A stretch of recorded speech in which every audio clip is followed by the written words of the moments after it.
right, hello, and welcome to the Rock Metal Podcast. I'm your host, John Harris, and right here is my little lady, Avila, and she's going to be our assistant on the podcast today.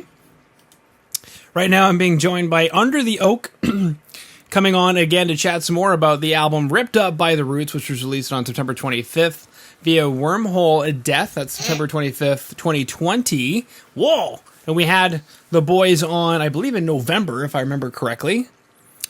Yeah, I think so. Yeah, episode 822. So anybody listening in who wants to check out the previous episode, you can go to our website, www.therockmetalpodcast.ca. You can type in Under the Oak, and episode 822 should come up. Or I guess really anywhere, Spotify, Apple Music, YouTube. You should be able to find it. We talked about Wrath of Nature and Chaos in the Pit and the music video for Chaos in the Pit at that time. So today we'll chat about all kinds of stuff. Thomas, welcome to the show, or back to the show. Yeah, thanks for having us back. You're quite welcome. What's happened since then? Talk to us about, because it's almost a year now that the album's been out. So let's do a year in review in a crazy pandemic world. How's it gone? Yeah, the album got a great reception, and it's still growing, still coming great reviews.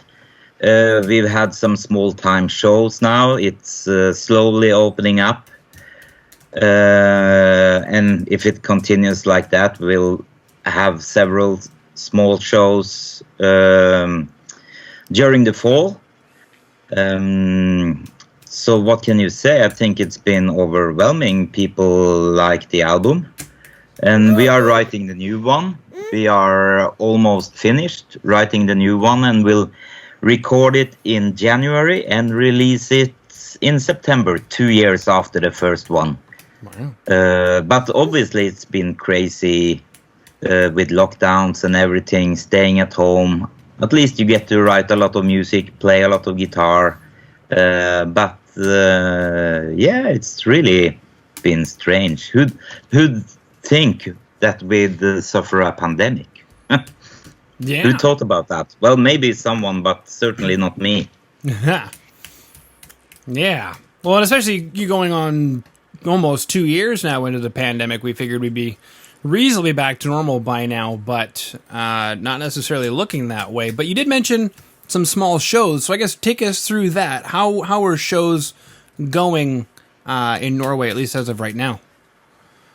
Yeah, it's a difference between outside and inside, obviously, because you still have to keep 1 meter between each person. At least I think so. So we did like a pub 2 weeks ago, was 35 people. At least it was sold out. So we had a sold out sign on the on the door. Yeah. But it was a lot of fun, you know. So. But and that's for now, and still the big festivals are canceling because now with the Delta variant, it's a bit uncertain. Mm-hmm. But I think I don't think they are going to close down more in Norway. So at least I think we can play the small shows, which is great. Also, at least you get to meet people again and play. And sweat. Play and sweat. Avila's just taking a lot of notes right now, so she's really, really busy hammering away on on the keyboard. She's taking really good notes. We got I do, we got you, woo woo, and Vidiskid 554545. So it's really good. Yeah, she's definitely going to be a journalist. Yeah, I can see it from the touch and also from the content of what she wrote. Exactly. Yeah. I'm going to be a great stenographer for anybody out there who knows stenography. Okay. You mentioned getting a chance to get out there, sweat, meet some people. What's your favorite part about playing the show? Is it playing it? Is it meeting people? It is, you know, that interaction between the audience and the band. And it doesn't really matter if there's a lot of people or few people, as long as they are kind of into it. We are always into it. We give 100% every time, no matter what, because what we do, and it's great fun also. But I think the process is you have some music in your head, and then you make some music, and then you record some music so you can listen to it. And if you get other people to listen to it as well, then it's great. If they like it, it's fantastic, you know. So, but that's music, studio music. We always write our music thinking we are going to play it live with one guitar player, so not too many overdubs. So I think we translate well from record to a live situation. Mm-hmm. And I think that's important, and I think it's about energy. I think music is supposed to make you want to move. It's like a physical thing. Mm-hmm. For instance, you can say whatever you want about Pantera, but they were, on some albums, they were awesome, and it's very, very physical. You want to move around or whatever, and I think probably music is physical. Yeah. And as long as you're out, then you have to play it to actual people to feel that feedback. Mm-hmm. You mentioned a little bit of in the beginning stage fright. Has stage fright taken on a new meaning for you now that you're able to play shows sparingly, I guess, is the question? Yeah, well, when you do a long tour, of course, when you do show number 20, you are more relaxed than when you do the 3 first. But I think always with shows, for me, you have that kind of tension on before the show, because you are expecting to play. Your body is expecting something to happen,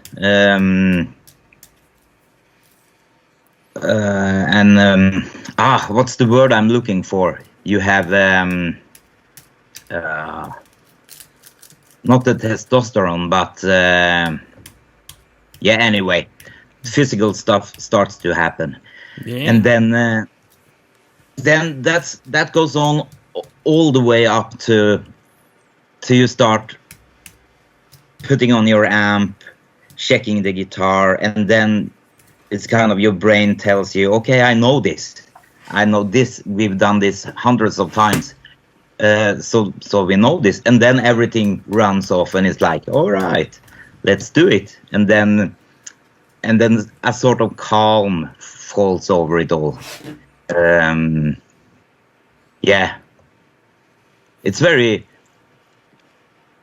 It's very physical, because you get very tense, because you know that something is going to happen, something brutal or violent, or that you have to give a lot of yourself. Mm-hmm. Yeah. Well, and you also mentioned 35 people. That's got to be pretty nerve-wracking, because you can easily see 35 people. It's not like not like 1,000 people. We had like a discussion a few days ago that maybe it was more difficult to play for few people than for many, but I don't really know. Everything you do is very easy to see, but for me it's not. I like those small shows. I've done 5,000 a few times, and when you turn around, and see 5,000 people in a tent at a festival, it's a lot of people. And even if that's not as personal, I think it's not anymore. No, I think that's definitely more nerve-wracking. Playing Wacken, is more nerve-wracking than playing the pub. And usually, also, you have friends there, and you make friends there, and people are there to support you and not to slag you off. At least that's the feeling I get more and more, that that the audience and the bands and a lot of the people in the audience also play in bands. So it's like we're all playing for the same team. Mm-hmm. I feel that more and more. Maybe in the past 20, 30 years ago, it was more people criticizing each other, you know, that band is better, blah, blah, blah, whatever. Now I think it's more, maybe we grew up a bit, but then again, maybe not. But it's different. And people aren't afraid today to say that, yeah, we think your band is good, or good show, or in the past it was more people standing with their arms folded, you know, watching the show, which people still do today, and which I know doesn't have to mean they don't like us. It's just how they listen. But I feel it's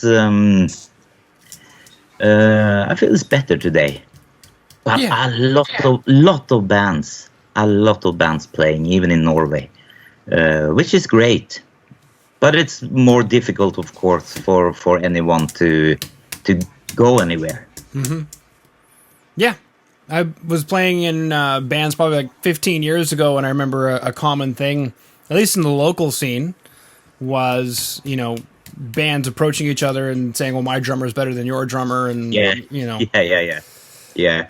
And all that slagging off behind people's backs. Mm-hmm. You know, I think, at least, I don't think it exists, of course, it has to do, but I think it's less of it now. I think people are more, they turn up to enjoy themselves, and especially these times, because every show now is like a treat for anyone. Mm-hmm. People who get to play, people who get to buy a ticket. Yeah. Okay. Now, you mentioned you guys are working on some new stuff. How much can you say about the new stuff? We are very happy about it. As the album was so well received, we got a bit more confident. We made the album because we thought it was great, but obviously we didn't know what other people would think. And now people like it. Then we got more confidence, and we have written the new one.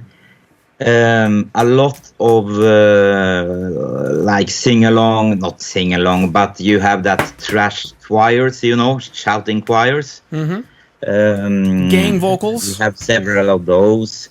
The songs are stronger, I think.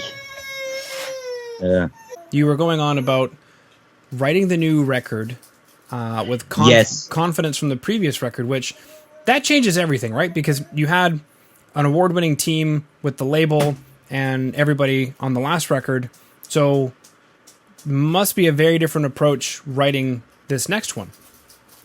As this is the second album, that's the difficult follow-up, they say.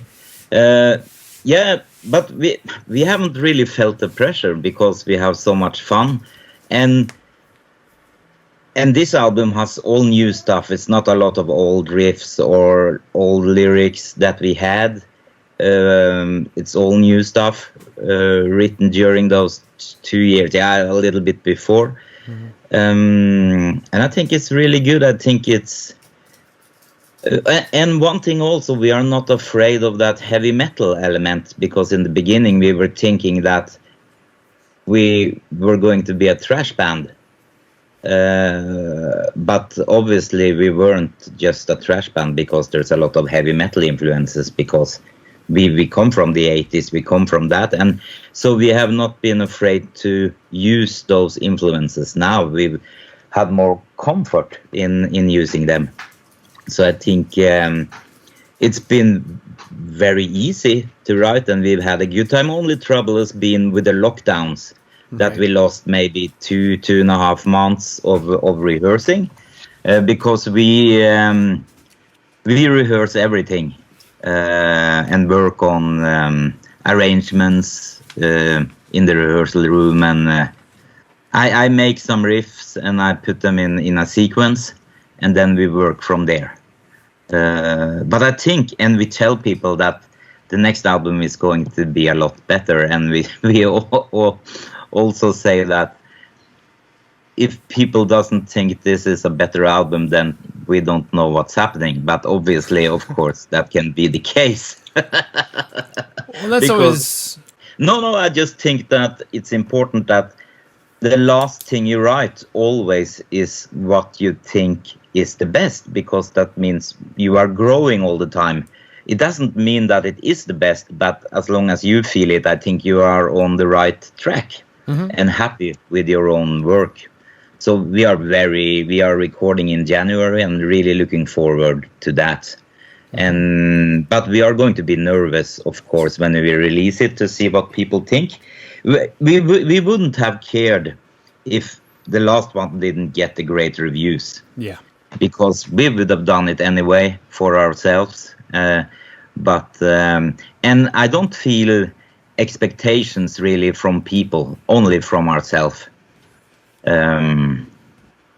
Yeah, but and we don't expect it to go anywhere. We do this for fun. We play the shows we get. This is what we do and have done for more than 35 years, and that's enough. Yeah. You know, and I think that's a healthy attitude, because doesn't create too many expectations. Yeah.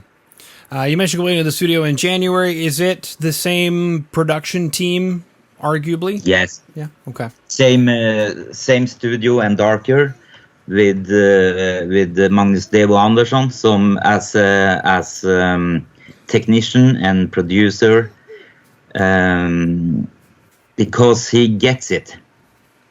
And now I recorded with him many times with Ragnarok and with the Images of Twilight.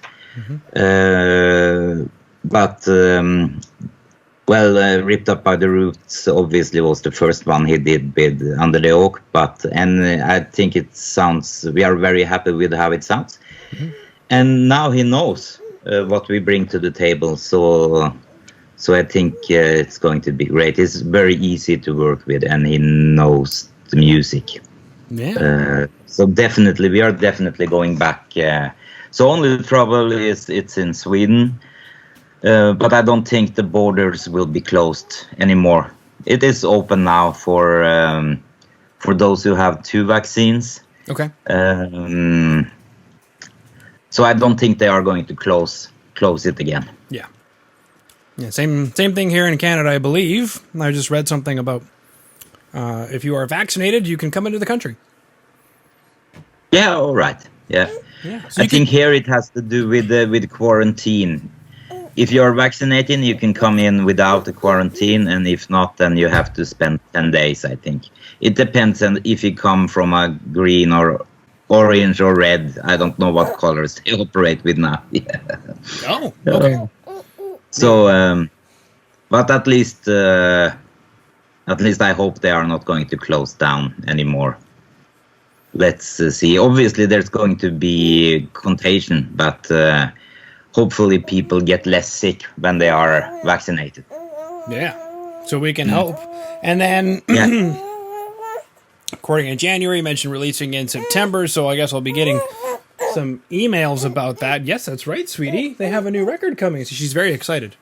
About the new record. Now, you mentioned me both. Yeah. You mentioned making it better, and obviously as artists we always feel that we're getting better. I guess, in what way did you guys consciously want to get better? What did you feel needed to be improved on, without saying that the Ripped Up by the Roots, it's great, but how you wanted to get better? So what did you want to get better on, Thomas? Yeah. For myself, definitely the solos. How does that feel to be a grandfather who writes better guitar solos? Three times over. No, I'm happy with it. It's better than the alternative. Yeah. So for me, the solos. For the songs that we trust ourselves and don't think as much about genre. I think we have better choruses. I like choruses. I'm a sissy like that. I like to sing along. Yeah, I like it to be something people can remember. For the drums, Marius is younger than us, and that's good because he works the hardest. I think he's improving all the time. You know, he can do anything, and he uses his imagination a lot, I think, and comes up with stuff. That because when I have a song in my head, maybe I hear some kind of drums, and sometimes we do that, but other times he is thought about something completely different, a million times better than what I had in my head. So that's very. I get very happy when that happens because it's like, oh, wow, it comes alive. And for bass, Devo, the studio guy, is also a bass player. So we learned a lot from him in the studio last time about bass, to not fall in the what's that Metallica album called? Justice. Oh, and Justice for All? Yeah. Yeah, so not to fall in the justice trap. So I know Steinar has worked and is working a lot with you know, keeping the groove, because we also just have one guitar player because guitar players are very, very tiresome, you know. So They are. They're an awful lot. They are awful. So to fill the gaps, and I think he's grown as a musician probably the most as all of us. And Justein's voice, he's an excellent singer, and where he finds that, I don't really know for an old converted drummer. But he's brilliant, you know. And his voice is more confident. He hits the notes easier. And one more thing, he has that knack for those old thrash melodies. Because I'm a guitar player, I write lyrics on the guitar riffs. Right. He's a drummer. He doesn't care about those, which makes it better than, you know, I think. And he has some melodies that are really cool, you know, and interesting, and sometimes a bit strange, which is even more interesting. Speaking of, so I think so we have grown a lot. I think we rehearse once a week, but everybody is prepared when we meet up, so that's important. We get a lot of work done. Speaking of And Justice for All, minus the guitar tone from all that mid scooping, Kirk had great guitar solos on that album. Who do you look up to? It. Yeah, who do you look up to for guitar solos? Oh, no, it can be anything.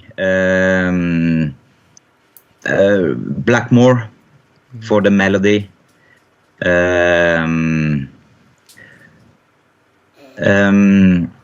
And then some pieces I hear that maybe I'm very inspired by other guitar players, but mostly I think I do kind of my own thing. I don't really, from when we do cover songs, I rehearse, I make solos, and then we play live, and then I just wail and have a great time. And then I'm thinking afterwards, well, I planned this. And then, but you know, Ace Frehley obviously is an old great influence for me. Because it did all that strange stuff. Yngve in the beginning, very good. And there's a million great guitar players, but I think probably and Jimi Hendrix. I also love the blues stuff, and the blues scale is the only scale I really know. So it's bound to be some blues in there. But so many good guitar players, and I like the riffers also. You know, Scott Ian, brilliant. yeah, the list goes on and on and on and on. But I think those guitar players who are good at improvising, like Jimmy Page, Jimi Hendrix, Richie Blackmore, of course. So I think it's very impressive to have that confidence to go out there and not really know what you're going to do. Because even if I may not do what I had planned, I did plan. So, yeah. Yeah. Cool.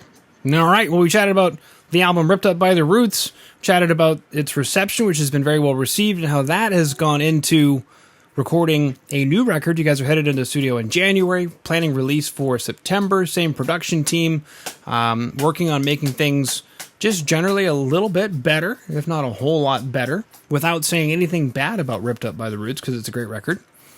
Yeah. Boom. What else we chat about? Chatted about kids. New video in September. Okay. New music video in September. If it is available by the time this airs in September, then I will put that into the show notes. Otherwise, Very cool. Yeah. Otherwise, the website for the band will be available in today's show notes, so that people can stay in touch and they can do all the things that they do. So in the meantime, Thomas, thank you again for coming on again to the Rock Metal Podcast. Thank you. I had a great time.